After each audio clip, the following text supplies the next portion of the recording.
Welcome to your ultimate pit stop, Piston Pundit. What began as a social media wildfire about China and India slapping 300% tariffs on McDonald's has now spilled far beyond fast food gossip. We're not just talking Big Macs, we're talking macroeconomics, supply chains, and national pride colliding in real time.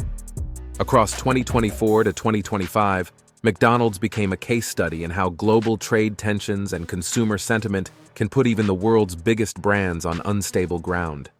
Was there really a 300% tariff? Or are politicians, platforms, and public perception adding fuel to a fire that isn't even burning?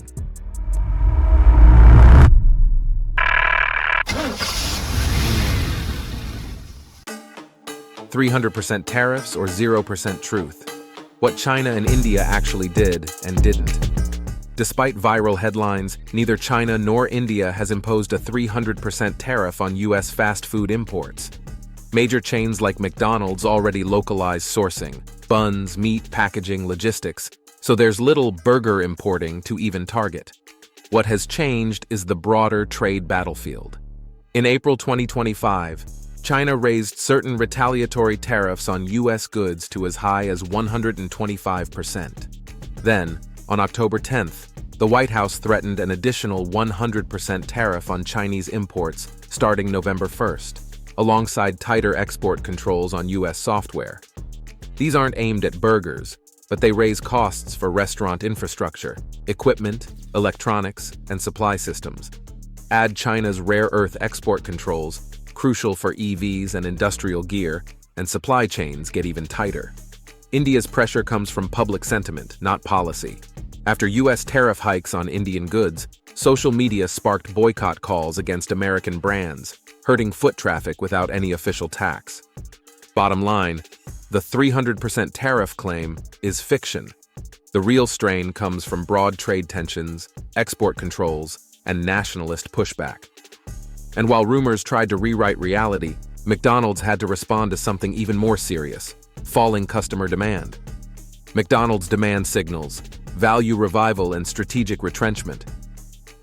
From 2024 to 2025, McDonald's has navigated a turbulent demand cycle. In mid-2024, it reported a rare 1% global sales decline, its weakest performance since the pandemic, as lower-income diners pulled back. Early 2025 remained soft in the U.S., though international partner markets like Japan and the Middle East helped offset domestic weakness. To counter slowing traffic, McDonald's doubled down on value. The $5 meal deal, price rollbacks, and extra value meals became central to recapturing volume, even at the expense of average check size. Two major pivots defined the strategy: Monopoly's comeback, returning after nearly a decade, designed to boost footfall, app usage, and loyalty. Cosmic's closure after 16 months, with top-performing drinks folded back into the core menu, an efficiency-first move. These maneuvers, along with loyalty expansion and menu innovation, aim to stabilize comps. But analysts warn, promotions can lure traffic, not fix macro fatigue. In Asia, the challenge is sharper. Marketing can draw crowds, but tariff-driven input costs still decide profitability. But demand isn't the only challenge. Across the region, another storm is forming, one powered not by economics alone, but by pride, price, and politics. As we dig deeper into this geopolitical pressure cooker, take a second to smash that like and subscribe button. It helps us bring you more deep dives that cut through the noise and expose what really drives the market. India and China at a crossroads: pride, price, and a boycott effect. On the ground, both India and China are pressuring global fast food models, but for different reasons. In India, the post-pandemic QSR surge has cooled, with operators reporting negative same-store sales and softer traffic. Value-conscious consumers are trading down or skipping meals out altogether. After U.S. tariff moves, nationalist boycott calls against American brands added emotional friction to financial strain. Delivery platforms widened reach, but high commissions eroded margins, stretching payback periods as average daily sales weakened. In China, the headwinds are tied to confidence and geopolitics. While McDonald's long relied on local partners and menu localization, strengths that still cushion downturns. New pressures from rare earth controls and tech scrutiny signal rising operational costs. Local sourcing protects menus, but imported equipment and capex needs still inflate. Neither market is in breakout mode. The winners will double down on localization, digital engagement, and price precision, while laggards drown in discounting that fills seats but bleeds profit. But that's not the full picture, because while consumer sentiment shifts, global policy is arming itself for something far bigger. Trade war crossfire, 100% tariff threats, rare earth rules, and menu inflation risks. As we step back from the rumor mill and into real-world economics, one thing becomes undeniable. This isn't a fast food story, it's a frontline trade story. That looming 100% US tariff on Chinese imports for November sits like a loaded chamber. Whether it fires or fizzles, industries from restaurants to automakers are bracing for collateral shock.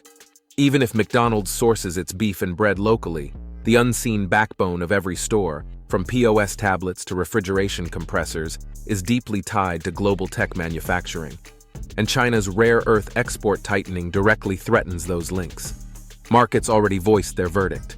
When tariff threats hit headlines, US equities pulled back sharply, mirroring market jitters seen earlier this year. Quick service restaurants, QSRs, don't operate in financial isolation. They feel every tremor. Rising hardware costs, delayed equipment sourcing, tougher financing terms, all these squeeze expansion plans and thin operating margins. For Asia, pivoting away from China-linked supply won't be quick. Recertifying new vendors or machinery isn't done over a single quarter. It risks stalling growth into 2026.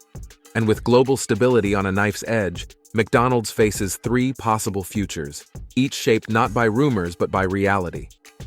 Scenarios ahead: rumor versus reality in the Golden Arches. Looking ahead, McDonald's future depends less on rumors and more on how trade policy lands. In the best-case scenario, tensions cool. Washington shelves the 100% tariff threat, China limits rare earth restrictions, and costs stay stable. That allows McDonald's to lean on $5 value deals and Monopoly to rebuild traffic, with partner markets like Japan and the Middle East keeping growth steady. In a harsher scenario, the tariff goes live and export controls bite, inflating costs for kitchen equipment, POS systems, and cold chain hardware. Marketing may support traffic, but rising capex stretches payback and slows expansion, forcing smaller formats and tighter contracts. Then there's the middle lane. No new shocks, just lingering consumer caution. In that case, McDonald's doubles down on loyalty apps, day-part bundles, and localized offers. Steady, not spectacular. Across all outcomes, one fact holds: there is no 300% burger tariff. The real battleground is broader trade pressure and household budgets, not headlines. And when the dust settles, only one question matters: can McDonald's adapt faster than geopolitics shifts? Final verdict: signal versus noise in a geopolitical market. McDonald's isn't exiting Asia, but the playbook is changing. The viral 300% tariff claim may be fiction, yet the real pressures are very real. Tariff brinkmanship, rare earth restrictions, and price-sensitive consumers. McDonald's response is pure strategy. Lean on value, revive nostalgia with Monopoly, and double down on ruthless localization. If geopolitical tensions cool, partner-led markets like Japan and the Middle East can sustain growth. If not, rising capex and stretched paybacks will force smaller formats, slower rollouts, and sharper financial discipline. For anyone tracking autos, trade, or consumer markets, this is a masterclass in adaptation. It's not about burgers, it's about navigating policy shockwaves. Before we wrap up, what do you think? Are boycotts and sentiment now more dangerous than tariffs? Can value menus fight inflation when equipment and supply costs surge? Is localization enough to protect global brands from geopolitical crossfire? Please share your thoughts and experiences in the comments below. We love to hear from you. If you found this breakdown insightful, hit subscribe to Piston Pundit for more industry deep dives. Thanks for watching, and keep your engines sharp. You can now check out any of the videos on screen. There's plenty more to explore.